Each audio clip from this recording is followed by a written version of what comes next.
ఒక చిన్న గ్రామంలో ఆర్యన్ అనే బాలుడు ఉండేవాడు. ఆర్యన్ తన తల్లిదండ్రులతో మొక్కలు, పూల గురించి నేర్చుకోవడంలో ఆసక్తి చూపేవాడు.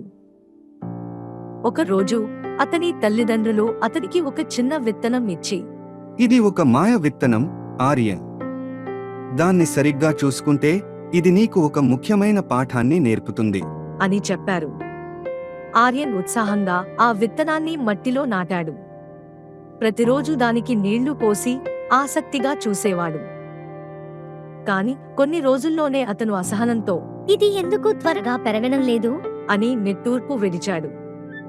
ఒక మధ్యాహ్నం ఆర్యన్ తన స్నేహితులను ఆడుకుంటూ చూశాడు. ఒకరోజు నీళ్లు పోయకపోతే ఏమీ కాదు అని అనుకున్నాడు.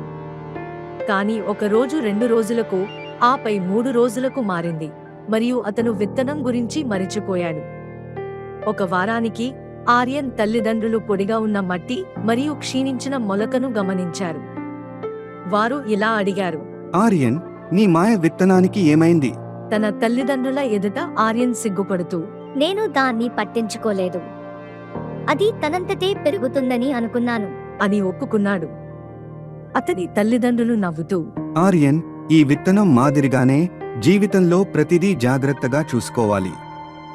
అది మొక్కలు అయినా, స్నేహాలు అయినా, కొత్త నైపుణ్యాలను నేర్చుకోవడమైనా, స్థిరత్వం మరియు సహనం చాలా ముఖ్యమైనవి అని చెప్పారు. ఆర్యన్ దీక్షతో కొత్త విత్తనం నాటాడు. ఈసారి ప్రతిరోజు ఎంతో శ్రద్ధగా దాన్ని చూసుకున్నాడు, కష్టమైనప్పుడు కూడా. కొద్దికాలంలో ఆ విత్తనం ఒక అందమైన పువ్వుగా మొలిచింది. ఆర్యన్ తన తల్లిదండ్రులకు చూపించగా వారు అతన్ని కౌగిలించుకుని, నువ్వు చేయగలవని మాకు తెలుసు అని చెప్పారు.